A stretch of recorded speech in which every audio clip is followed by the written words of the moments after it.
Bonsoir à tous. Merci d'être là avec nous pour partager cette nouvelle conférence des pratiques dentaires de l'UFSBD. Vous êtes de plus en plus nombreux à nous suivre et nous vous en remercions. Comme vous le savez, l'UFSBD aime parler aux professionnels de la santé dentaire, mais aussi au grand public. Ce soir, nous allons évoquer un sujet rassembleur et simple sur lequel on nous interroge souvent, la litose. La mauvaise haleine est un problème régulier dans la population, incommodante pour autrui et source d'embarras pour l'individu qui en est atteint. Sa demande de prise en charge est de plus en plus fréquente au cabinet dentaire. Alors, comment s'explique cette odeur désagréable? Existe-t-il différentes étiologies? Comment l'évoquer avec le patient? Quels sont les moyens diagnostiques? Existe-t-il des solutions thérapeutiques? Pour répondre à toutes ces questions, j'ai fait appel à deux conférenciers.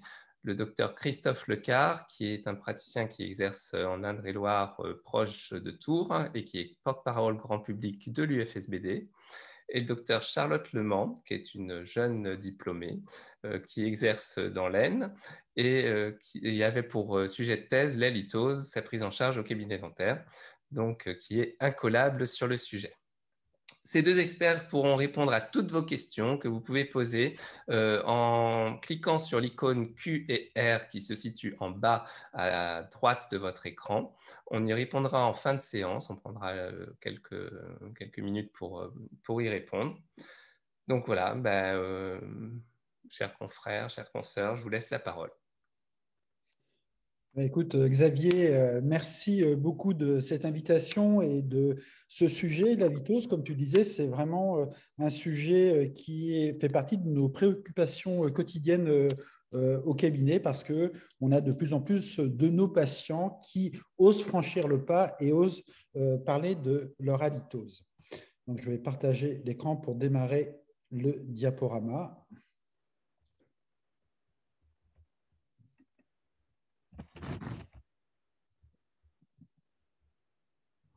Dis-moi, Xavier, est-ce que tu vois mon diaporama ou pas? Non. Ah. Alors, excusez-moi, je ne comprends pas pourquoi.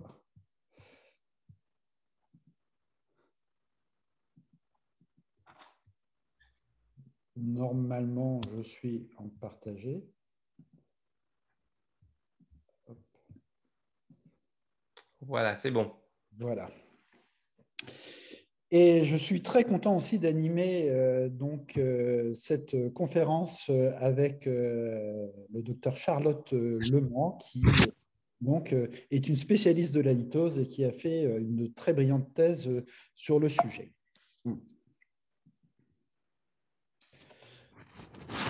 Comment nous allons nous répartir donc cette présentation?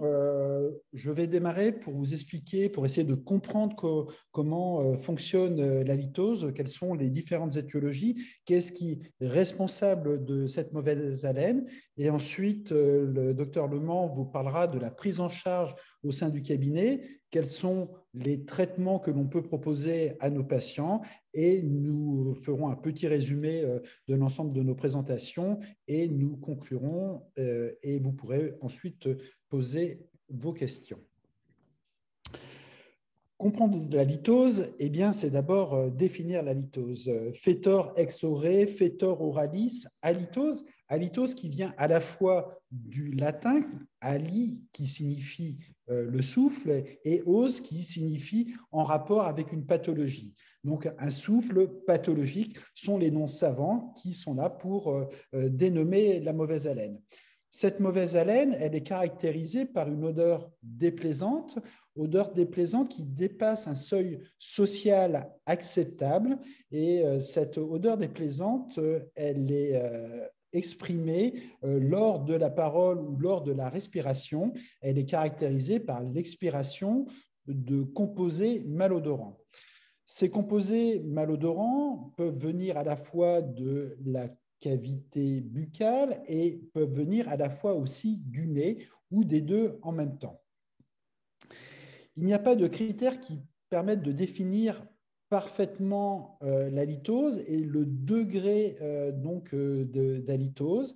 Mais ce qui est important, et vous verrez dans la présentation, qu'il existe plusieurs types d'halitose en fonction de l'origine, de la récurrence et aussi des gaz qui sont émis. Alors, quelle prévalence pour cette halitose? L'Association dentaire américaine estime qu'il y a environ 25% de la population qui souffre de problèmes de mauvaise haleine. En Amérique, en Italie, des études considèrent qu'il y a environ la moitié de la population qui a été confrontée au moins une fois dans sa vie à un problème de mauvaise haleine.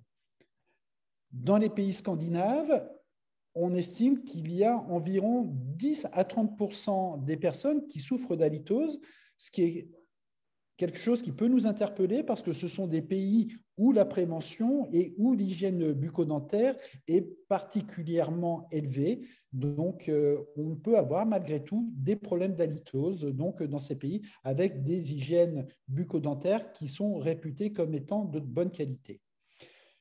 L'halitose touche plus les femmes que les hommes. L'halitose touche plus les personnes âgées que les personnes jeunes. Il y a aussi donc cette notion d'halitose, elle est variable au niveau du pays que l'on étudie. Par exemple, le niveau d'halitose au niveau de la Corée est un petit peu différent. Environ, en Corée, 70% des femmes de 20 ans considèrent qu'elles ont un problème d'halitose, alors qu'en réalité, quand on mesure cette halitose, simplement 30% de ces femmes de 20 ans en Corée souffrent d'halitose. Donc, ça veut dire que la notion d'haleine désagréable, elle est aussi variable d'un pays à un autre. C'est ce que je vous disais en introduction. Il n'y a pas un critère universel réellement pour définir cette halitose. L'étiologie de l'halitose, elle est variable et donc il y a donc cette classification qui a été faite par Miyazaki et vous voyez que l'halitose se divise en différents types d'halitose. L'halitose vraie, cette halitose vraie se divise elle-même en halitose physiologique et en halitose pathologique. Et cette halitose pathologique, elle peut être soit d'origine intraorale, soit d'origine extraorale. Et il y a un autre type d'halitose qui est l'halitose psychogène, qui se divise en deux parties, qui sont l'halitophobie et la pseudo-halitose. Donc, je vous reparlerai de ces différents types d'halitose au cours de la présentation. L'halitose, elle est due à des composés volatiles malodorants. Donc, ces émissions de gaz malodorants vont stimuler l'épithélium olfactif et on distingue les composés volatiles sulfurés, les CVS. Donc, les CVS, on retrouve le sulfure d'hydrogène, le méthylmercaptan, le diméthylsulfure, et il y a en moins de grande proportion les volatiles organiques. Et dans les volatiles organiques, les polyamides, les acides gras, les alcanes, les cétones et les composés azotés. Les principaux composés responsables de la mauvaise haleine sont les CVS, les volatiles sulfurés. Ils ont un seuil de détection qui est très bas. Ça veut dire qu'on ressent ces odeurs désagréables même quand il y a une concentration relativement faible de CVS. Donc, ils deviennent rapidement nuisibles en termes de relations sociales quand on a un début de concentration de CVS dans ces cavités orales.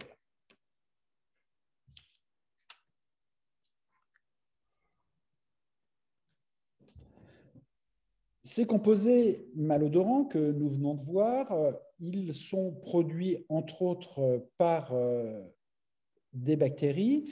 Les bactéries qui sont responsables de la formation de ces composés malodorants sont principalement des bactéries gram négatifs. Ce sont des bactéries anaérobies.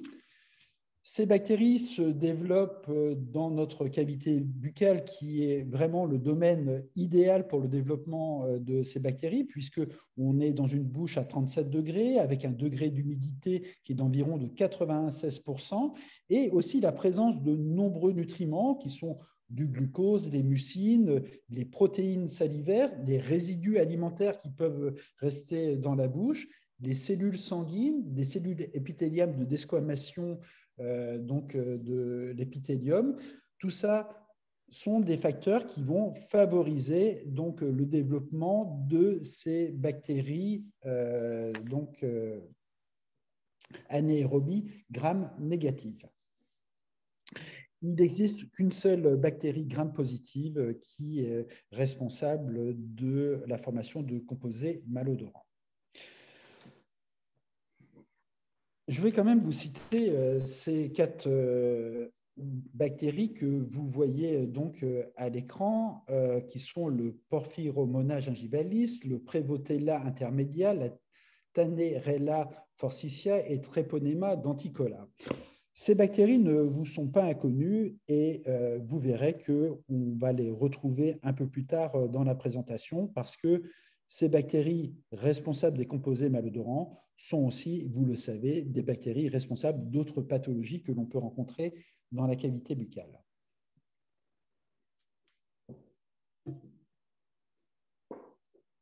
Dans la litose vraie, je vous ai dit qu'on pouvait distinguer la litose d'origine intraorale, la litose extraorale et la litose physiologique. Comment se forme le processus de fabrication de ces gaz odorants et leur transmission en fonction du type d'halitose? Dans la litose intraorale, c'est uniquement le métabolisme bactérien qui est responsable de la formation de ces composés malodorants, c'est-à-dire les bactéries qui sont présentes dans la bouche qui vont donc synthétiser ces composés malodorants. C'est dû à la métabolisation des acides aminés soufrés qui vont donc donner les CVS.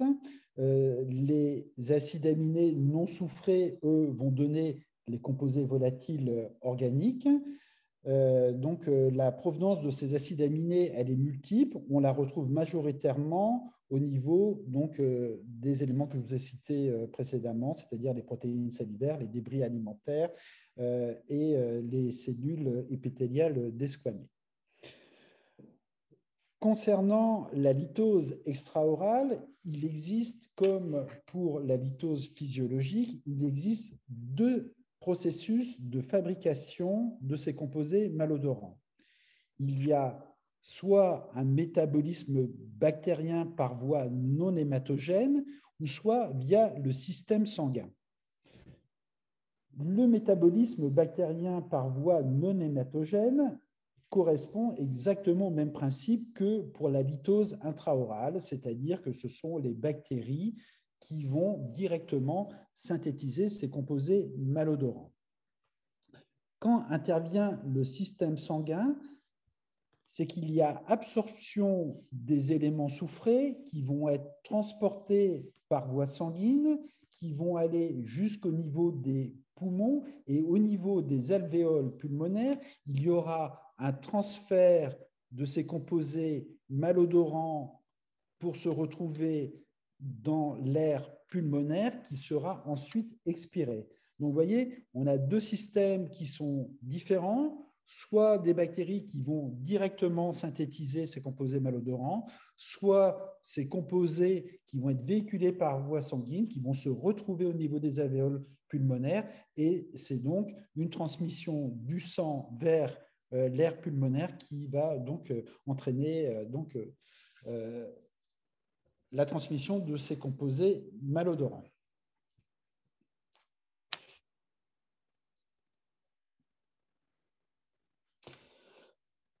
Je vais essayer de vous décrire les différents types d'halitose. L'halitose, donc je vous ai dit, se divisait en halitose vraie et en halitose physiologique. Des exemples d'halitose physiologique, eh bien, c'est cette haleine du matin. Nous pouvons tous avoir le matin cette haleine qui est un peu chargée. Elle est due à plusieurs choses.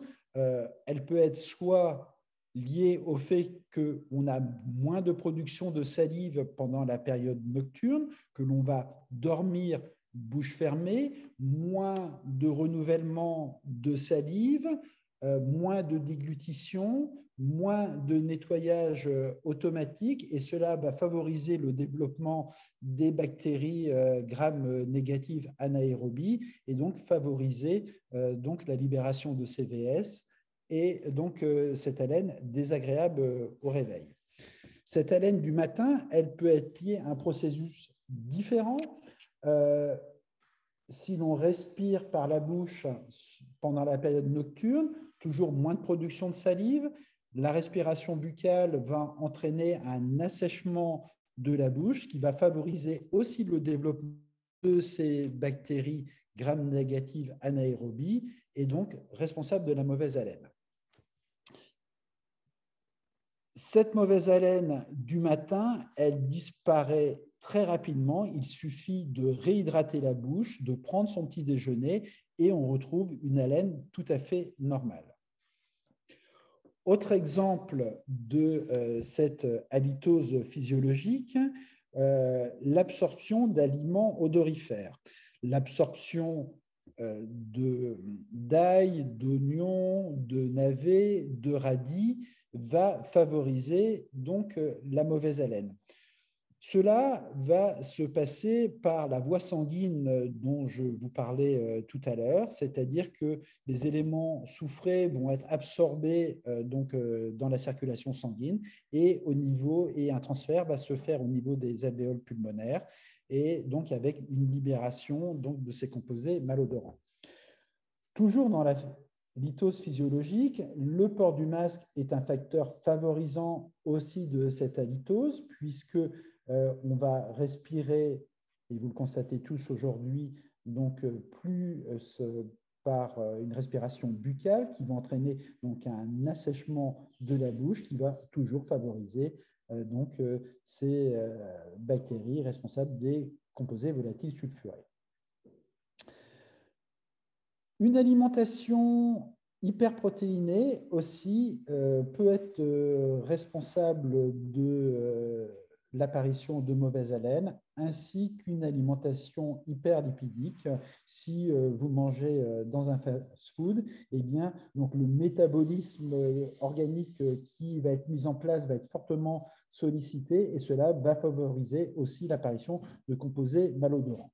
L'activité sportive aussi peut être responsable de l'apparition d'une halitose physiologique par un assèchement de la cavité buccale lors de la pratique du sport par une respiration qui est aussi principalement buccale plutôt que nasale.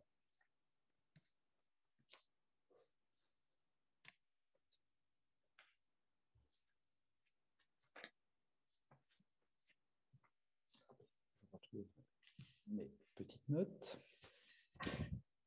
La litose vraie, on distingue la litose pathologique. Donc, cette halitose pathologique, elle se divise en halitose intraorale et halitose extraorale. Et là, je vais vous parler donc de la litose intraorale. Excusez-moi, je suis un peu perdu dans mes notes. Je vais vous trouver tout de suite. Voilà. Alors, cette halitose intraorale, il y a différents facteurs de risque dans l'apparition de cette halitose qui, comme je vous le rappelle, est liée principalement donc, à l'activité des bactéries au niveau de la bouche. La halitose intraorale, l'un des facteurs de risque, c'est le dos de la langue. Sur le dos de la langue peut stagner des bactéries, des zones qui sont moins bien nettoyées à la fois de manière mécanique lors du brossage. Et souvent, le brossage de la langue n'est pas effectué par nos patients qui présentent cet enduit sur le dos de la langue, et aussi une zone où un petit peu moins de salive et en conséquence, le nettoyage automatique se fait moins. Chez des patients qui présentent des langues fissuraires aussi, ces langues fissuraires, ces fissures sont des zones où vont pouvoir se concentrer donc les bactéries anaérobies, et on constate que chez ces personnes qui présentent des langues fissuraires, on a 2 fois plus de bactéries susceptibles de provoquer ces problèmes de mauvaise haleine.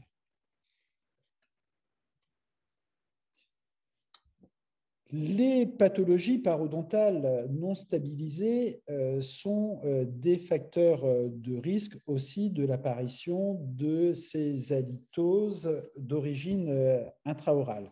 J'ai oublié de vous le dire, l'halitose, 90% des cas d'halitose ont une origine intraorale. C'est-à-dire que 90% des problèmes d'halitose ont donc pour origine la bouche. Donc, les pathologies parodontales non stabilisées. Si on a une pathologie parodontale avec une nécrose tissulaire, si on a un abcès parodontal, si on a, alors je vais vous parler de l'ancienne classification, si on a une gingivite ulcéro-nécrotique ou une parodontite ulcéro-nécrotique, la nécrose tissulaire va être propice au développement des bactéries gram-négatives anaérobies et donc va être propice donc, à l'apparition de cette halitose.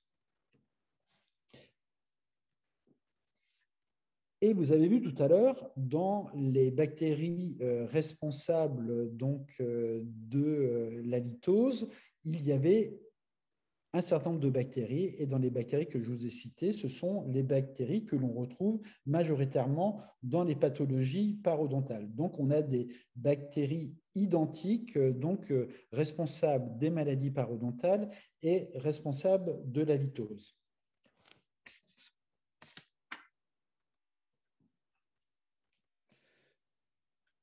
Pendant longtemps, on a pensé que la présence d'une parodontite était responsable de ce problème d'halitose avec les poches parodontales profondes dans lesquelles s'accumulait la plaque bactérienne, et donc dans cette plaque était susceptible d'avoir des bactéries qui allaient donc synthétiser ces composés volatiles sulfurés.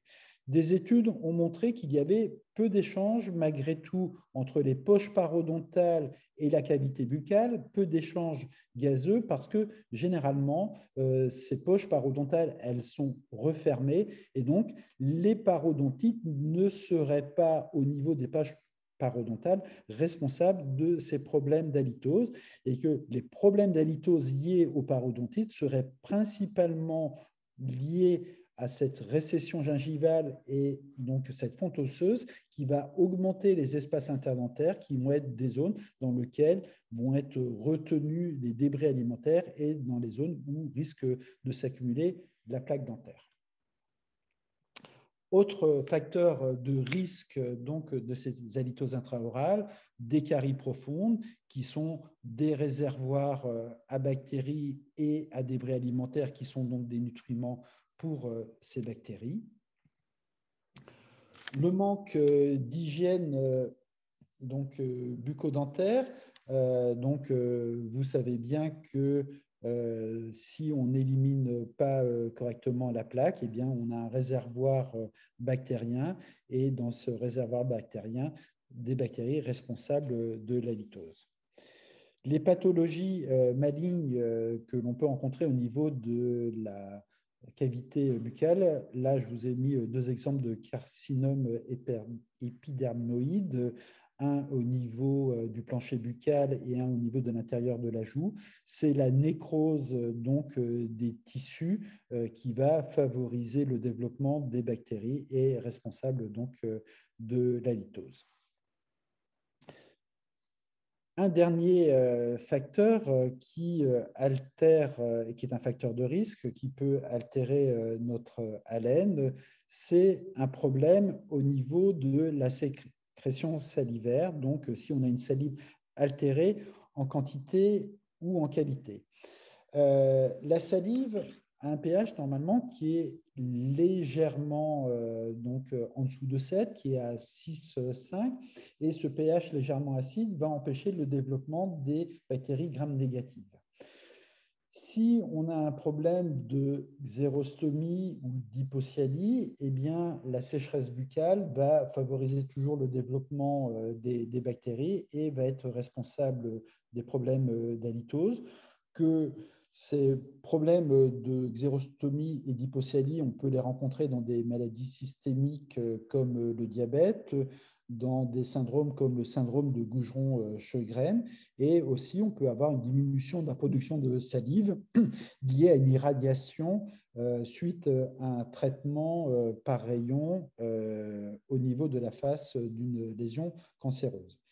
Certains médicaments sont susceptibles aussi de diminuer la production de salive et donc d'être responsables donc, des phénomènes d'halitose.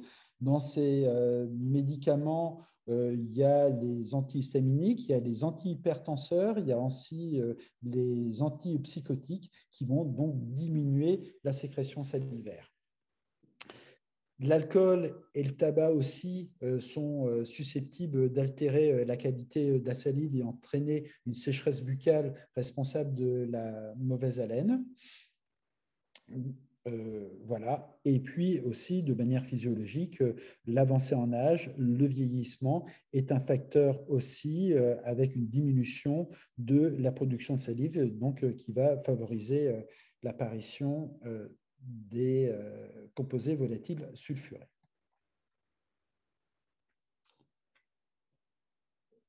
Donc, je vous ai dit que 90% des halitoses vraies, des halitoses pathologiques, étaient d'origine intraorale. Les 10% restants d'halitoses pathologiques ont une origine extra-orale. Dans les facteurs de risque de ces halitoses extra-orales, on a la prise de certains médicaments qui vont donc la favoriser, certaines pathologies comme le diabète donc aussi sont responsables donc d'une halitose particulière avec une odeur très caractéristique de pomme verte donc chez les patients de diabète de type 1. Des pathologies malignes aussi que l'on peut rencontrer soit au niveau digestif, soit au niveau pulmonaire, peuvent être responsables de ces halitoses extraorales. La présence de corps étrangers au niveau des fosses nasales aussi va permettre être à l'origine de ces halitoses extraorales et certaines particularités anatomiques au niveau du tractus digestif peuvent être aussi responsables de cette halitose.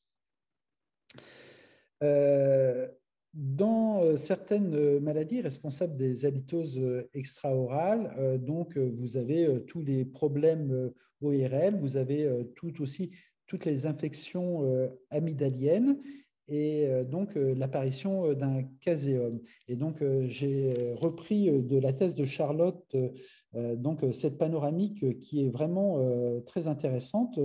Le caséum, donc c'est au niveau des amygdales, il y a en gros des zones où il y a des accumulations de bactéries qui vont se calcifier un peu de la même manière que la plaque dentaire se transforme en tarte. Et donc, sur les radios panoramiques, eh bien, vous pouvez voir donc, au niveau des flèches rouges donc, ces petits amas durs qui apparaissent au niveau radiologique et on l'a de manière bilatérale, ce qui est aussi quelque chose d'intéressant pour faire un diagnostic différentiel pour ne pas confondre ça avec des calculs de la parotide.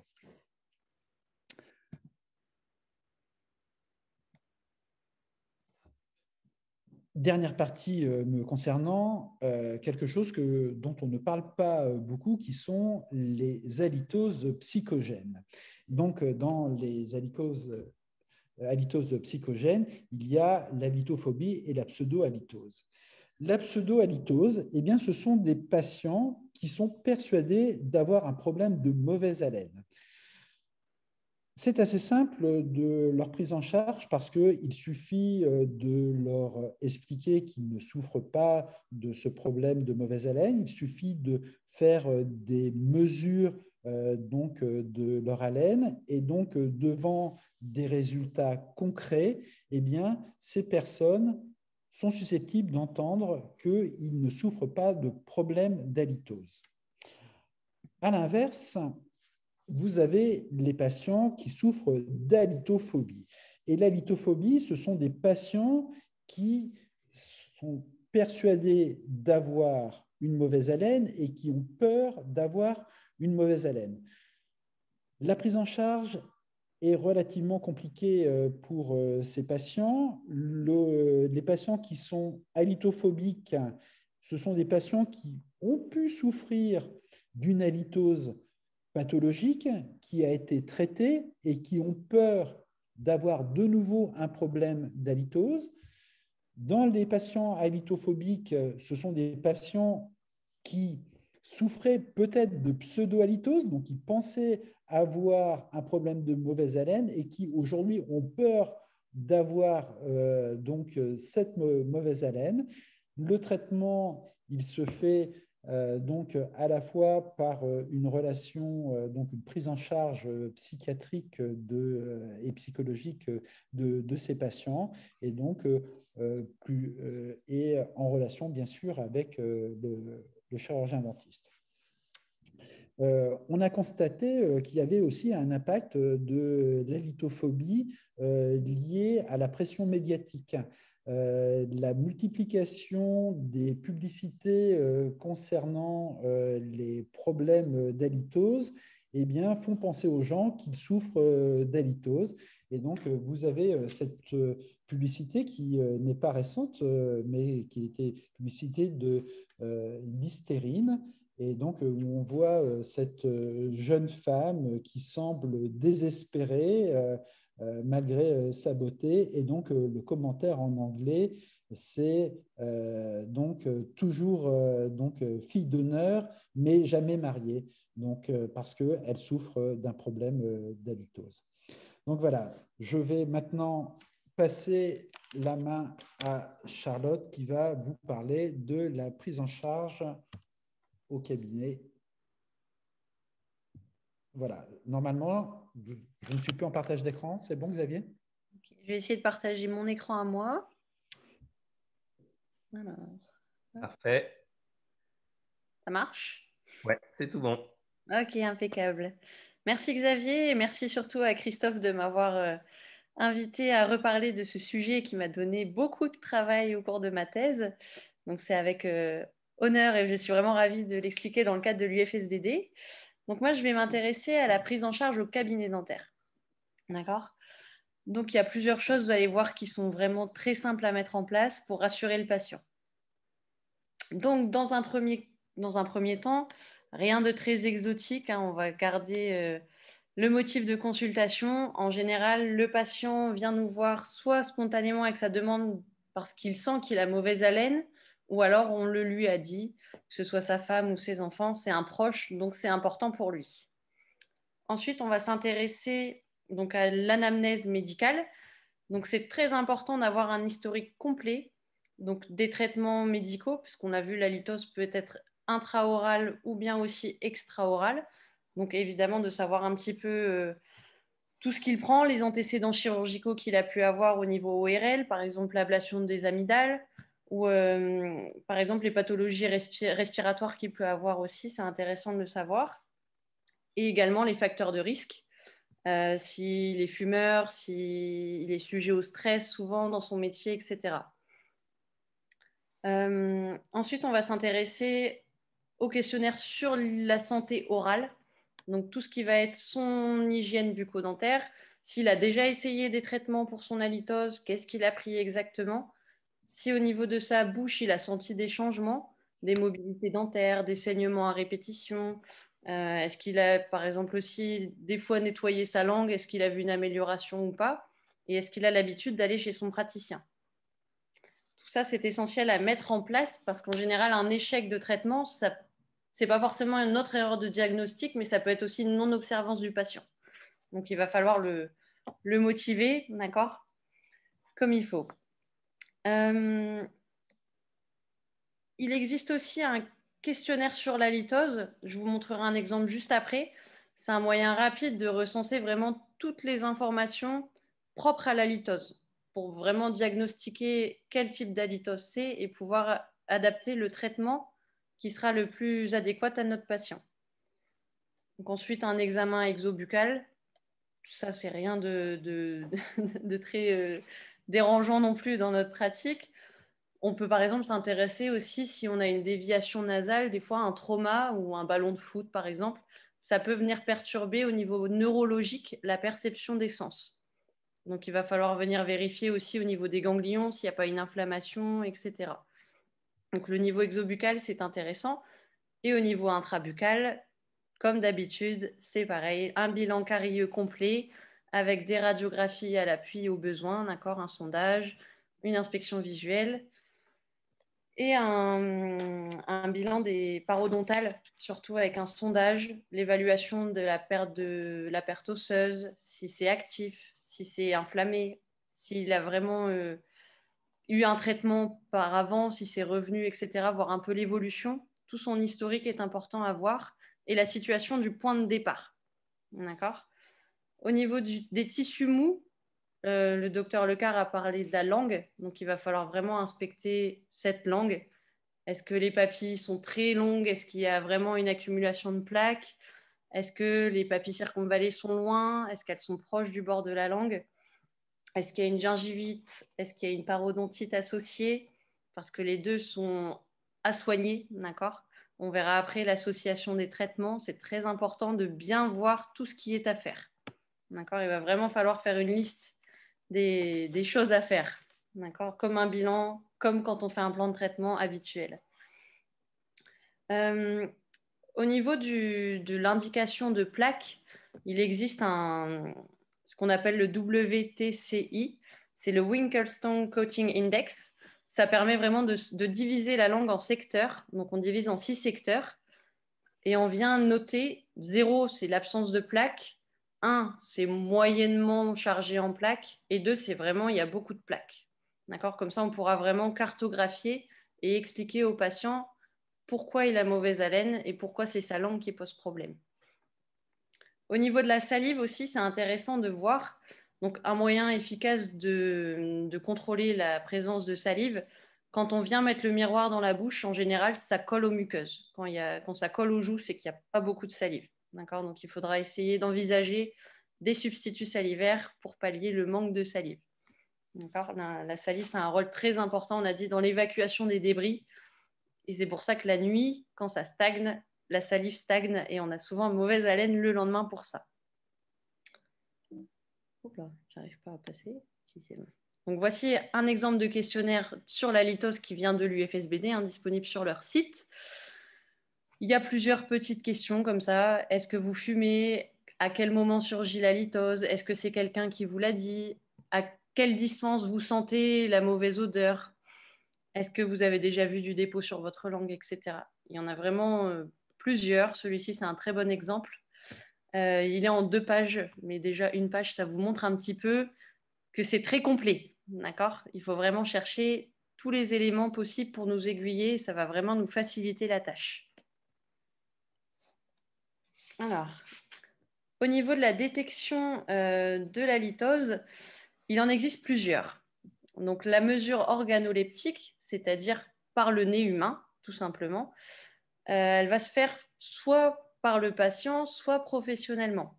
Donc, par le patient, c'est-à-dire que c'est le moment où lui, son odeur va le gêner. Ou alors, son odeur va gêner quelqu'un d'autre. Parce qu'on a un phénomène de saturation nasale. D'accord ? Les molécules qui sont transmises les molécules qui sont transférées jusqu'à notre nez, quand c'est notre propre odeur, en fait, le nez humain peut difficilement dissocier beaucoup de molécules odorantes à la fois. Par exemple, le chien peut en différencier 50, nous, ça va être limité à 3 ou 4. Donc, de plus, si on reste longtemps dans la même odeur, au final, le cerveau oublie que c'est une odeur désagréable et il s'accommode. C'est pour ça que notre propre odeur, en général, nous dérange moins que celle que notre voisin, par exemple. Ou un parfum, quand on reste longtemps avec un parfum habituel, on finit par ne plus le sentir. D'accord ? Le port du masque va créer un rapprochement, justement, et va confronter le patient à cette odeur. Souvent, le patient nous dit « Ah, le masque, il sent mauvais ». C'est pas toujours le masque. Des fois, il y en a qui sentent un peu le plastique, mais c'est ce qu'on appelle l'airbag méthode, en fait. C'est cette méthode qui est la plus facile à mettre en place. C'est-à-dire que le patient va souffler dans le creux de ses mains et inspirer aussitôt. Donc, ça va être un jugement hédonique, soit ça plaît pas. Et il y a une intensité aussi. Soit c'est très fort, soit c'est pas très fort au niveau de l'odeur désagréable. D'accord ? On va retrouver cette façon de faire professionnellement. Donc là, il va falloir vraiment de l'entraînement. D'accord ? Parce qu'il faut une concentration, c'est la même chose. Quand le cerveau pense à autre chose, on a du mal à se focaliser sur un jugement d'odeur. C'est très difficile pour le cerveau humain. Donc soit pareil, on se met à une distance adéquate du patient, il souffle en continu pendant une trentaine de secondes, on inspire et là on sent si c'est une intensité relativement correcte, si c'est une odeur qui déplaît très fort. Voilà, il y a plusieurs façons de faire. On peut également lécher le poignet et venir sentir. Donc, quand on éternue, en général, on s'en rend compte aussi. Ça sent mauvais. Il y a plusieurs façons d'enregistrer, mais il faut vraiment être très entraîné pour y arriver. En général, c'est plutôt dans le cadre de la recherche. Donc, c'est le gold standard de la recherche. Mais pour autant, ce n'est pas ça qui indique s'il y a vraiment une mauvaise odeur ou quoi. Parce que c'est un jugement qui est subjectif, donc propre à chacun. Et c'est assez délicat à reproduire, étant donné que, je vous ai dit, si on n'est pas forcément concentré, si on a une eau de toilette qui sent très fort, tout le jugement est perturbé et le jugement est complètement faussé. Pour en revenir, donc là, l'avantage, c'est que c'est peu cher, c'est très facile à mettre en place et c'est super rapide à faire. En ce moment, c'est un petit peu controversé, forcément. Quand j'avais fait ma thèse, il n'y avait pas encore tout ce tralala du Covid, mais c'était surtout utilisé en recherche. On va voir juste après comment faire au cabinet. Voilà, ça sera une mesure qui sera instrumentale. Donc, il y a deux types qui sont vraiment les plus répandus du marché. D'une part, il y a l'oral chroma qui a été établi au Japon, et d'autre part, il y a l'aliméteur qui est américain. L'oral chroma, lui, il va servir à enregistrer distinctement les 3 gaz qui sont les plus répandus, les 3 CVS les plus répandus. Donc, il est portatif, hein, il est assez facile à mettre en place. On insère une seringue, évidemment son aiguille, dans la bouche du patient. On prélève un échantillon, on le met dans la machine et on en sort un graphique. Ça va discriminer les 3 types. L'avantage, c'est que le diméthylsulfure, on l'a vu tout à l'heure, il est présent surtout dans l'halitose extra-orale. Donc là, on va pouvoir mettre en évidence un peu plus facilement le type d'halitose. L'aliméteur, quant à lui, ne distingue pas, en fait. Il fait la somme entre la quantité de sulfure d'hydrogène et de méthylmercaptan. Il ne va pas détecter le diméthylsulfure, donc on ne peut pas distinguer une halitose extra-orale d'intra-orale purement et proprement. D'accord ? Ça va être plus compliqué. L'avantage, c'est que c'est facile à mettre en place aussi. On a un seuil, et si on est au-dessus du seuil, on a une halitose supposée. Si on est en dessous du seuil, on est dans la norme. Le seul problème, c'est cette notion de seuil. Elle est très variable d'un auteur à l'autre. Là, j'ai mis des mesures qui sont les plus répandues, mais c'est vraiment variable d'un auteur à l'autre. L'autre chose à savoir aussi, c'est qu'il faut vraiment standardiser le protocole. D'accord ? Si le patient a fait un bain de bouche juste avant, ça va être complètement faussé. S'il mange de l'ail juste avant, là, on va être à 2000 ppb, on va être vraiment au-dessus des scores. Il faut vraiment standardiser les protocoles. Donc, que ce soit un matin, pas de grattage de la langue la veille, un seul brossage ou dentifrice la veille, comme ça on enregistre réellement. Le désavantage aussi, c'est que ça ne permet pas de savoir si c'est une halitose temporaire ou vraiment une halitose pathologique. Ça va pouvoir nous permettre de comparer des résultats, mais ça ne va pas non plus poser le vrai diagnostic du type d'halitose que c'est. Et c'est là que c'est la complication justement pour mettre en place le traitement adéquat. Ce qui peut être intéressant aussi, et j'ai oublié de le dire tout à l'heure, c'est quand le patient respire, on a certaines odeurs qui sont caractéristiques. Il en a parlé tout à l'heure, Christophe. Au niveau par exemple du diabète, on a une odeur de pomme un peu acidulée, de pomme verte. Au niveau du sulfure d'hydrogène, ça a une odeur un petit peu d'œuf pourri. Et l'allyle mercaptan, c'est vraiment l'odeur de l'ail. Il y a une autre pathologie aussi qui est intéressante à connaître, c'est la triméthylanurémie. Donc, c'est le fish odor syndrome. Donc, ça peut aussi permettre justement de prévenir le patient qu'il a peut-être cette pathologie-là. L'odeur de poisson, en fait, elle vient de toutes les sécrétions. Donc, ça vient dans la salive, dans les larmes, dans la transpiration ou encore dans les urines. Donc, si l'odeur, par exemple, il ne s'en est pas rendu compte, le fait de l'avoir enregistré et d'avoir notifié cette odeur précise, justement, ça peut permettre de mettre en évidence ce type de pathologie.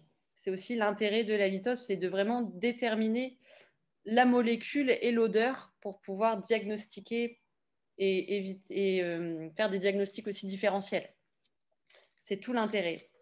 Il y a celle de l'insuffisance hépatique sévère aussi, ça a une odeur de cadavre. Quand une personne a un cancer en général, ça a une odeur assez particulière. Et c'est intéressant de les enregistrer.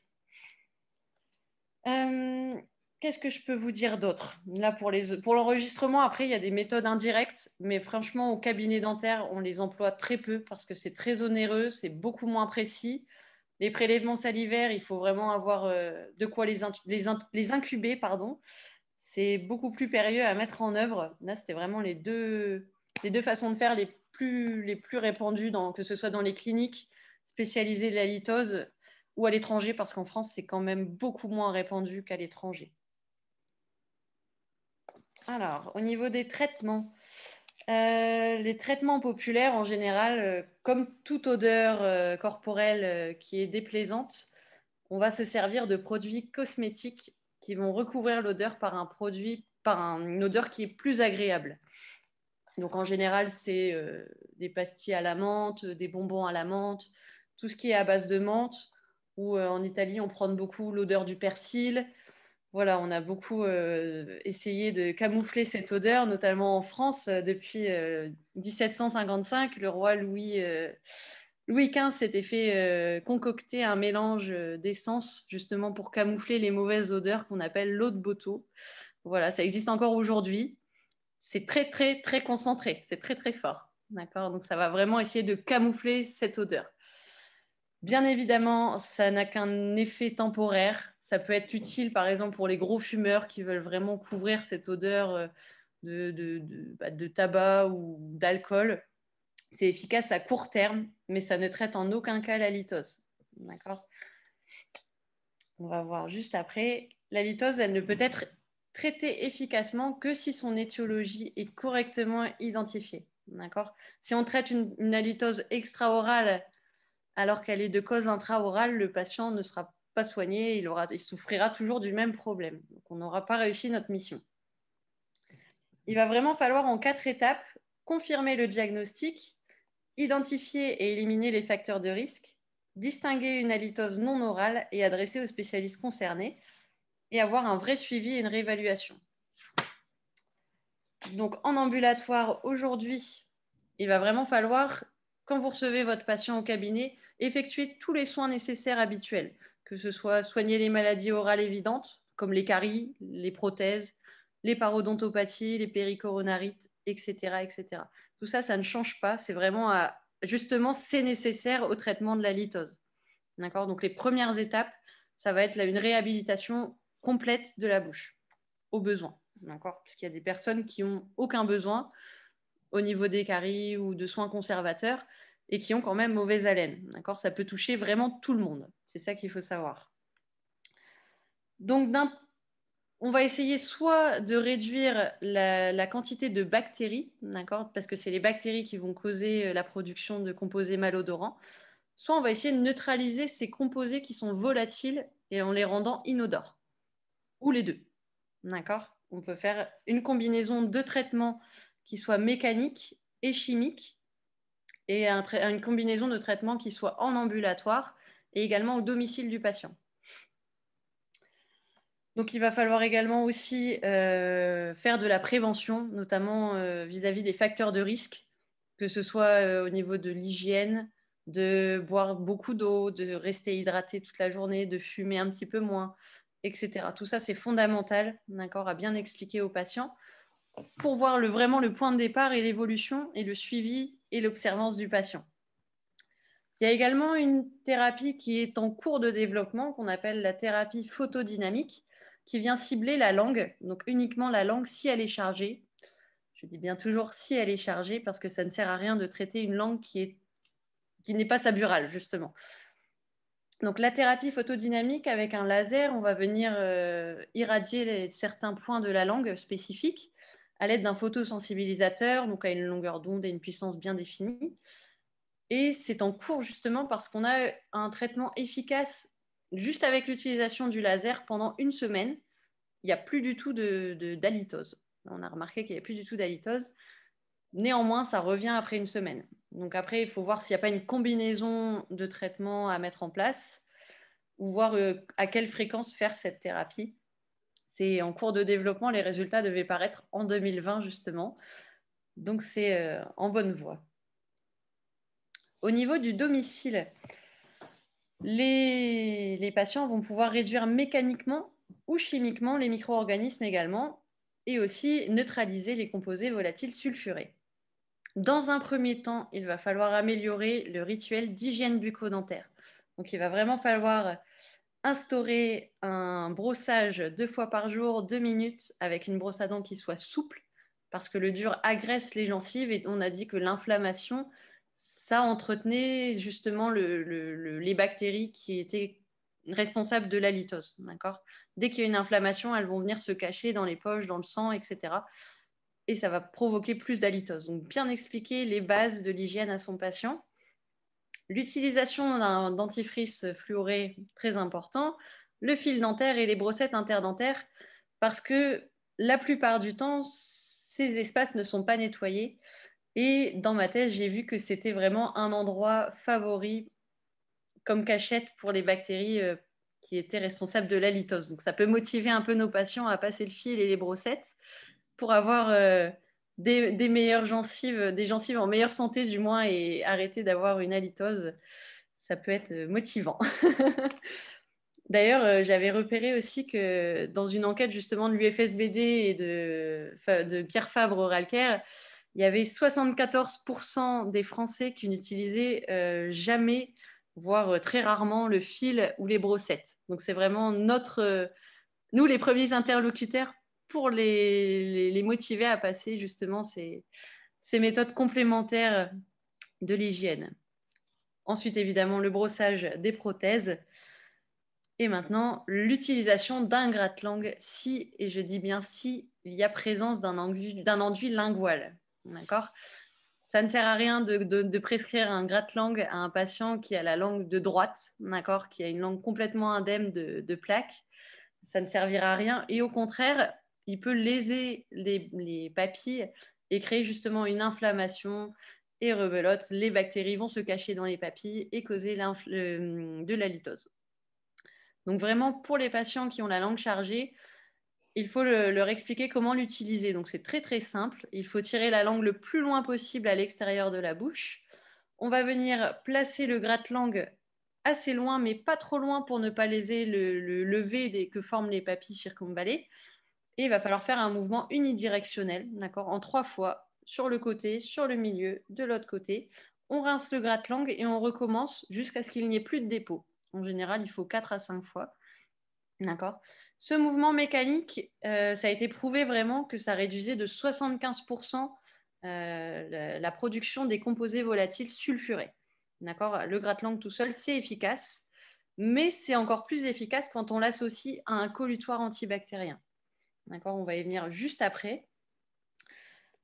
Et pour information aussi, un gratte-langue, c'est mieux qu'une brosse à dents parce que ça donne moins le réflexe nauséeux. Vous allez voir qu'il y a beaucoup de patients qui vont avoir du mal au début à utiliser les gratte-langues, mais il faut vraiment préférer le gratte-langue aux brosses à dents. D'accord, parce qu'une brosse à dents, souvent, elle est dure, donc ça va encore plus léser les papiers. Donc, pensez au gratte-langue, le vrai, l'unique, il existe plusieurs formes. Ça, c'est un classique en plastique, voilà. Et après, c'est libre à vous de conseiller à vos patients. Concernant le colutoire, il va falloir...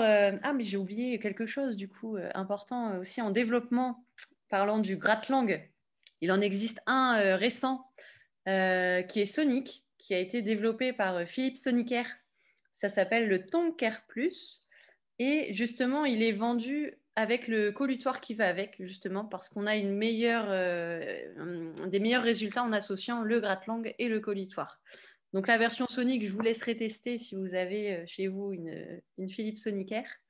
C'est assez particulier, mais les poils en silicone sont très doux et ont une réelle efficacité. Voilà, donc revenons sur le bain de bouche à associer. Donc, ce bain de bouche doit contenir idéalement les ions zinc, du sel de métal. Voilà, le zinc, c'est le plus efficace parce qu'il est antimicrobien, il est anti-odeur, il n'est pas toxique et surtout, il ne va pas colorer les dents à long terme. Alors que la chlorhexidine, on l'avait vu quand elle a été fortement concentrée, il ne faut pas l'utiliser trop longtemps, sinon les dents deviennent marron. Donc, il va l'utiliser 2 fois par jour. Le zinc a un effet bactériostatique, donc il va forcément baisser la production de composés volatiles sulfurés, étant donné qu'il y aura les bactéries n'auront plus ce bactériostatique, ça porte son nom, ça veut tout dire. Et la deuxième chose à savoir, c'est que les ions zinc, les 2+, vont former un complexe insoluble, justement avec le sulfure d'hydrogène, le méthylmercaptan, etc. Ça va vraiment former un complexe insoluble et inodore. Mais par contre, il va falloir vraiment l'utiliser correctement. Donc là, je vous en ai mis 3. Ce sont les 3 plus répandus et les plus efficaces qui existent sur le marché. Donc le CB12, qui contient de l'acétate de zinc et de la chlorhexidine, mais très peu dosée, parce que la synergie avec la chlorhexidine fait qu'il y a une augmentation de la biodisponibilité des ions zinc. Donc, c'est le meilleur sur le marché qui existe. Donc, il faut prendre 10 millilitres et l'utiliser en bain de bouche pendant 1 minute, matin et soir. Après le brossage et après le grattage de la langue, si besoin d'un grattage de langue. L'Alita, c'est un petit peu le même principe. C'est espagnol pour le coup. Le CB12 est suédois. L'Alita est espagnol. On retrouve pareil du zinc et de la chlorhexidine. Il faut prendre 15 millilitres et l'utiliser pareil 1 minute le matin et le soir. Quant à la listérine, on retrouve aussi du zinc et des huiles essentielles, donc 20 millilitres pendant 30 secondes. Au niveau de l'efficacité, le CB12 porte son nom 12 justement parce qu'il est efficace pendant au moins 12 heures. C'est pour ça qu'il faut vraiment utiliser et matin et soir. La Lita, c'est la même chose, ça va être efficace 12 heures. La listérine, par contre, c'est n'est efficace que 3 heures. Mais c'est dans les préférences, étant donné qu'il a un goût agréable. Donc les patients préfèrent utiliser la listérine que le CB12 qui a parfois un goût un peu métallisé qui peut déplaire. Donc ça, c'est à discuter aussi avec le patient, voir lequel il préfère tout simplement. Qu'est-ce que je peux dire d'autre au niveau de la réévaluation, donc je me suis perdue dans mes papiers. Excusez-moi, je me suis perdue. C'est parce que je n'avais pas de papier à dire sur ça. Je vais juste expliquer justement voilà, la réévaluation, l'importance de motiver son patient, justement de voir la progression de ses résultats. Toujours l'encourager à diminuer les facteurs de risque, que ce soit le tabac, l'alcool. Et il y a des petits gadgets comme ça, comme dans la poche de gauche que vous voyez, qui sont des détecteurs comme on a au cabinet dentaire, mais portatifs, qui tiennent vraiment dans une poche et qui évaluent, pareil, l'intensité de la mauvaise odeur entre 0 à 5. Ça peut être utile si vraiment le patient souffre, que ce soit d'halitophobie pour le rassurer, ou vraiment d'une pathologie chronique dont il n'arrive pas à se débarrasser. Ça peut être intéressant. L'avantage de réévaluer, c'est d'être sûr aussi qu'on n'a pas émis une erreur de diagnostic. D'accord? Si ça peut arriver, à ce moment-là, il faut savoir l'adresser à un spécialiste. Donc, que ce soit son médecin traitant, un ORL, un gastro-entérologue ou bien un psychologue. D'accord? Mais c'est à nous de vraiment savoir l'orienter. On va résumer maintenant. Donc, j'avais fait un petit schéma, un grand schéma même. Donc, l'essentiel, c'est vraiment de recueillir les données écrites et biologiques. Ensuite, il faut établir un diagnostic basé sur l'étiologie de la pathologie. Il va falloir identifier et limiter les facteurs de risque. Il faut également adapter et bien sûr personnaliser le traitement, associer par exemple les traitements au cabinet dentaire et à domicile. Et ensuite, il faudra réévaluer. Hop, je vous laisse un petit peu regarder le schéma si vous voulez suivre vraiment l'enchaînement. Mais quand on a compris, il est très, très, très logique et très simple. Vous pouvez l'imprimer et le mettre dans vos cabinets dentaires. Il est complet. Donc, pour conclure, alors, je vais revenir sur ma conclusion. Donc, l'important, c'est vraiment dans la prise en charge du patient de rassurer. La première consultation pour 81,9% des patients en général, le fait de donner des conseils, d'établir un vrai diagnostic et de mettre en place un traitement personnalisé va avoir un effet bénéfique déjà sur la qualité de vie des patients, parce qu'on le rappelle, c'est un impact social qui n'est pas négligeable. D'accord ? Dans 90% des cas de figure de l'halitose, c'est le chirurgien dentiste qui est le premier maillon de la chaîne médicale. Malgré les multiples étiologies et facteurs de risque de cette pathologie, il faut poser le diagnostic exact pour mettre au point une thérapeutique personnalisée et répondant à la demande du patient.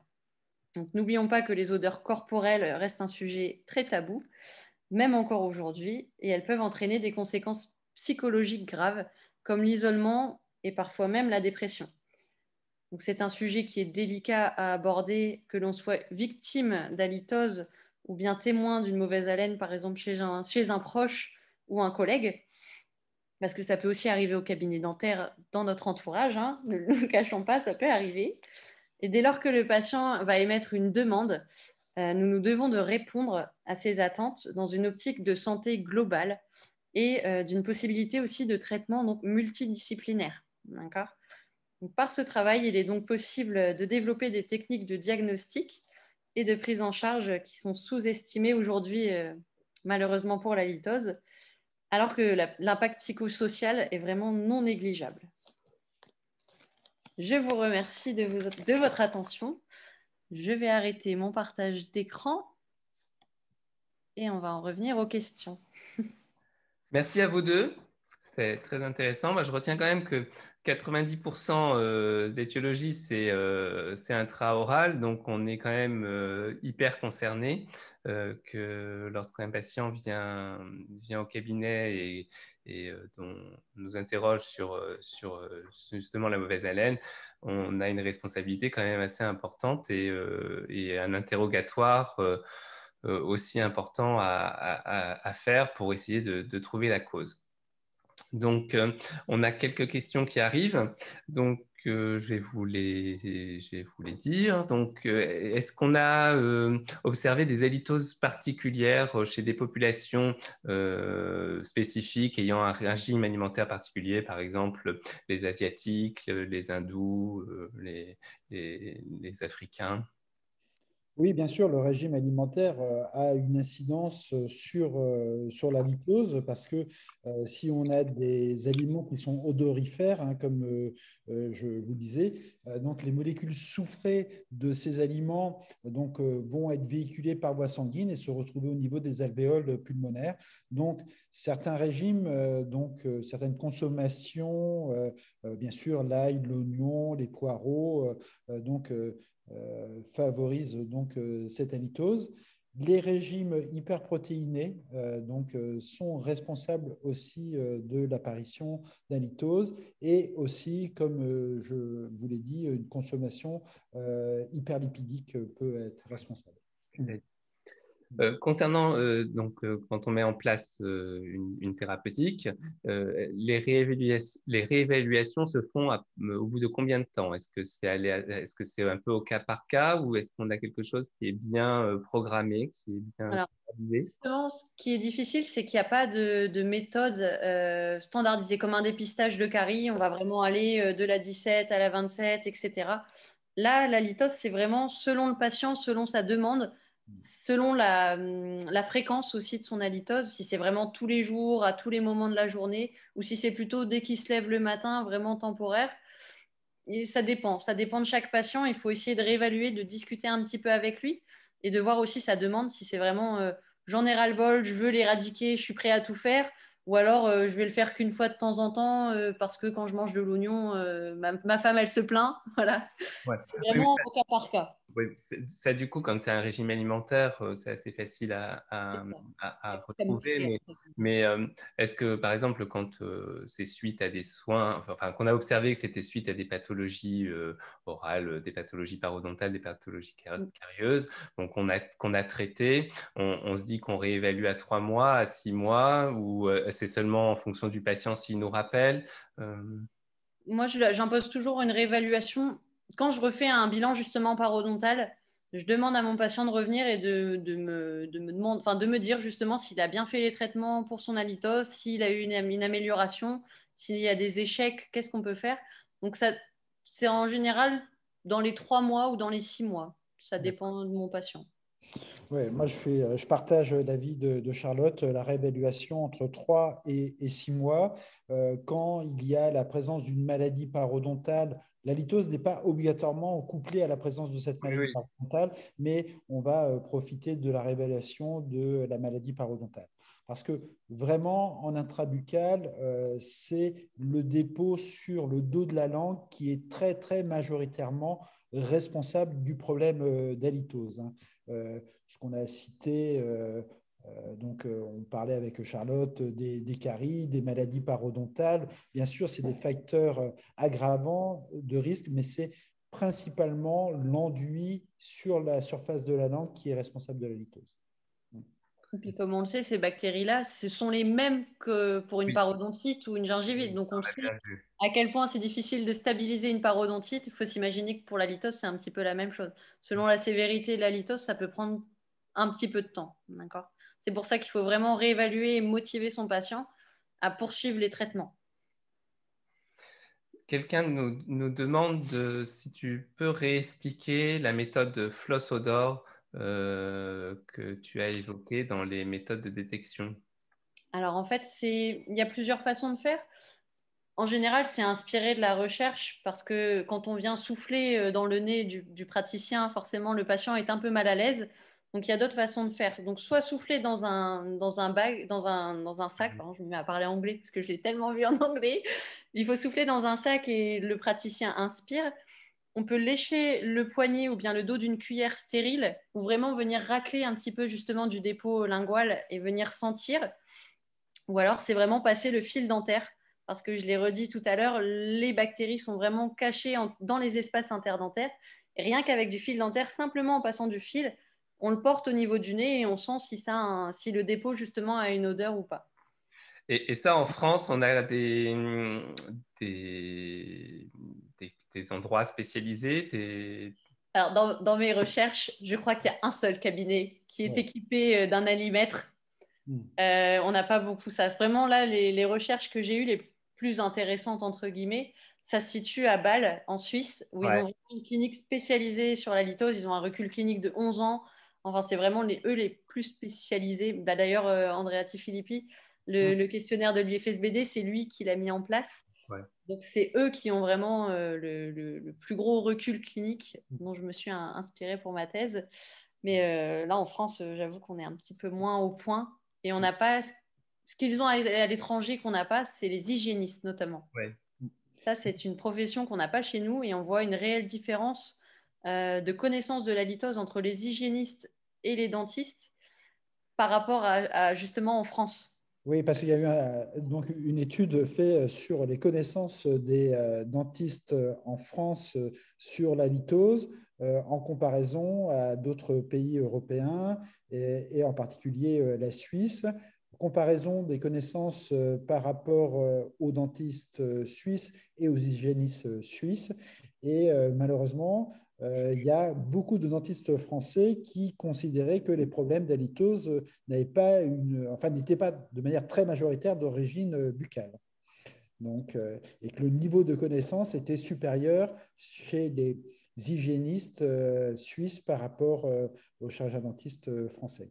Pour le floss odor, on peut utiliser bien sûr les brossettes interdentaires. Moi, je trouve que c'est très pratique d'utiliser les brossettes pour récolter un petit peu de plaque et donc sentir. Alors, ça paraît vraiment surprenant, hein, effectivement, d'avoir quelque chose d'aussi simple que de respirer l'odeur de son patient. Mais comme le disait Charlotte, c'est le gold standard. Alors, ça reste très subjectif, mais c'est vraiment le moyen utilisé en termes de diagnostic de la présence d'une halitose. Ça ne va pas nous permettre de déterminer l'étiologie, mais uniquement la présence d'une halitose. Une question pour savoir, est-ce que le zinc par voie orale, via des ampoules par exemple, est-ce que l'on sait si c'est un effet positif? Alors, je n'ai pas eu de... Enfin, dans toutes les recherches que j'ai faites, des fois dans des bains de bouche, dans des pastilles, dans des dentifrices, mais je ne l'ai jamais vu en voie systémique. Non. Ça a toujours été localement, en fait. Et d'ailleurs, le gratte-langue, en général, c'est un bain de bouche justement pour que ça se répande sur la langue ou en collutoire, vraiment en spray, pour que ça puisse rester et combattre localement, à mon avis, l'infection. Après, enfin, l'infection, Voilà. les bactéries, je veux dire. Je Et, l'ai jamais vu en voie systémique.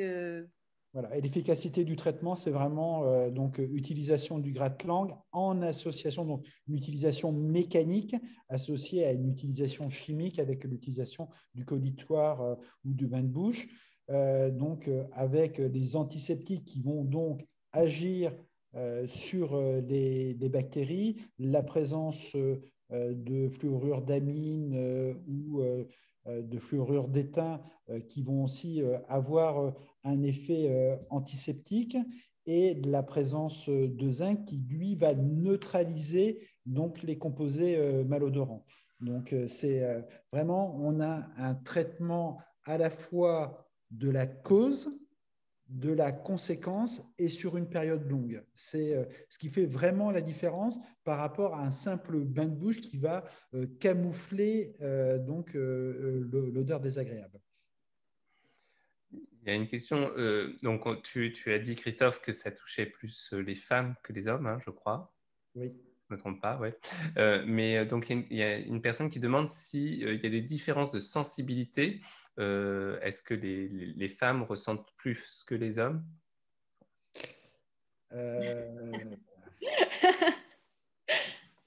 Oui Non, et non. oui. Comme l'étude de Corée, tu disais, il y a 70% Sont des plus femmes sensibles. qui pensaient avoir la litose, alors que 30% dans les mesures vraiment instrumentales où c'est oui ou c'est non quand c'est par rapport au seuil, oui, il y a une différence de perception. Après, il y a aussi au niveau hormonal, les femmes ont un cycle menstruel que les hommes n'ont pas, ça peut jouer. Des hormones quand on est enceinte, ça peut jouer également. Donc, ça dépend des périodes de la vie, mais globalement, après, peut-être que les femmes sont plus exigeantes au niveau de leur hygiène que les hommes. Je ne me prononcerai pas là-dessus, mais c'est possible. Ok. Justement, les variations hormonales chez la femme, hein, pendant la phase d'ovulation, il y a plus de composés volatiles soufrés que l'on peut trouver dans la laine des femmes. Mais bon, tout ça est variable. Sensibilité supérieure, non, je n'ai pas vu d'études dessus.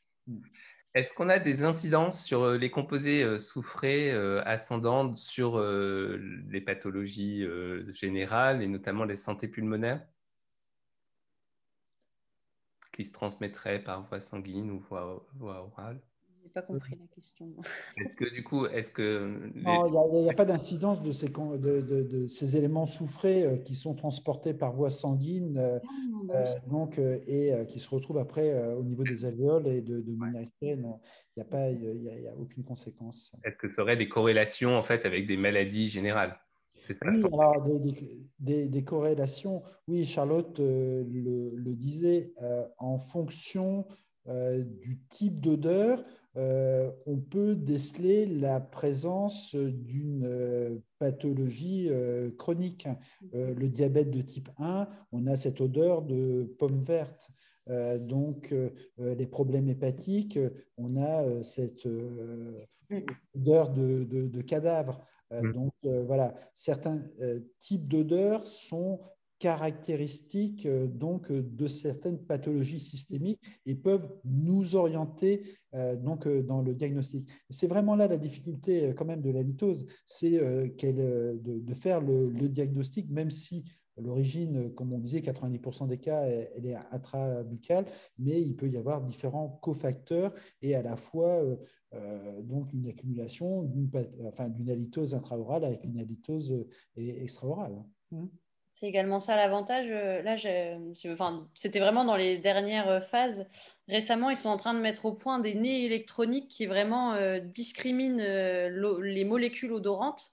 Et à partir de cette combinaison en fait de molécules, ils sont en train de diagnostiquer par exemple une septicémie.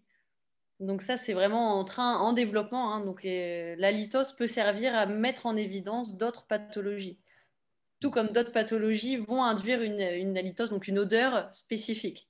C'est vice-versa et c'est en développement justement Oui, c'est ça. en ce moment. Effectivement, Et c'est. l'intérêt aussi de la thèse, c'était que j'avais trouvé vraiment ce côté qu'on ne savait pas, qu'à partir d'une haleine, en fait, on pouvait diagnostiquer vraiment plein de choses. Ok. Une question par rapport à un vécu de cabinet. Un praticien déclare qu'en fait, elle a un patient qui aurait une halitose localisée sur la 27. Est-ce que ça paraît possible ou pas? Et elle, à l'examen, en fait, elle trouve rien d'anormal sur cette dent, que ce soit parodontale ou dentaire. Et donc, le patient se focalise, si je comprends bien la question, se focalise sur cette dent. Et est-ce que ça peut être envisageable? J'ai déjà eu le cas hein, aussi. Alors, ça peut potentiellement être une pseudo-halitose, donc où le patient il est persuadé d'avoir ce problème de mauvaise haleine, alors qu'elle elle n'existe pas. Au niveau de la localisation, même en absence de caries ou de maladies parodontales, il peut y avoir donc dans cette zone, au fond euh, du vestibule des zones où s'accumule potentiellement de la plaque ou stagne de la salive qui peuvent favoriser cette mauvaise haleine plus localisée à cet endroit précis. Enfin, je ne sais pas ce que tu en penses, Ouais, Charlotte. c'est vrai que ça peut être une. Ta J'ai remarque est pertinente, je pense, comme c'est au fond de la bouche, plus difficile d'accès, plus dans le repli jugal. C'est en effet. Exactement. Je pense que c'est vraiment dû à ça si on n'a pas de poche parodontale. Et comme je vous disais, la poche parodontale, donc elle a peu d'ouverture, d'après certaines études, et donc il y a peu de libération malgré tout des gaz malodorants provenant du fond des poches supérieurs à 4 millimètres. Ouais. c'est ça, Mais par contre, si dans le sulcus, on a de la plaque, là, ça peut potentiellement être responsable. Donc, en absence d'une maladie parodontale, enfin d'une parodontite, mais simplement une atteinte inflammatoire au niveau du sulcus du patient, localisée dans cette zone, effectivement, ça peut potentiellement être lieu d'origine d'une halitose. Tu as raison, c'est vrai. Et du coup, pour répondre à que faire avec cette patiente-là, j'ai eu une patiente dans le même cas qui me disait qu'elle avait un mauvais goût, que sa dent, elle suppurait en permanence, alors qu'à l'examen clinique, il n'y a pas de carie, il n'y a pas de suppuration au sondage, Il n'y a pas de saignement, il n'y a strictement rien. C'est vraiment d'instaurer un bilan parodontal, enfin une hygiène, je veux dire, irréprochable avec passage des brossettes, un dentifrice qui lui convient au goût, qui ne sera à ne pas rincer justement pour changer ce goût. Et elle voulait vraiment que je retire toutes ses dents, donc j'ai fait appel à un ORL et à un stomatologue qui lui ont montré aussi des images comme quoi il n'y avait rien dans les sinus, il n'y avait rien dans les dents, et qu'elle était très dure à convaincre, cette dame-là. Et quand elle utilisait un bain de bouche, ça allait un peu mieux. Donc, je lui ai dit, écoutez, Ouais. les 3 bains de bouche que j'ai cités ont l'avantage de ne pas avoir d'effet toxique à long terme, ni de coloration.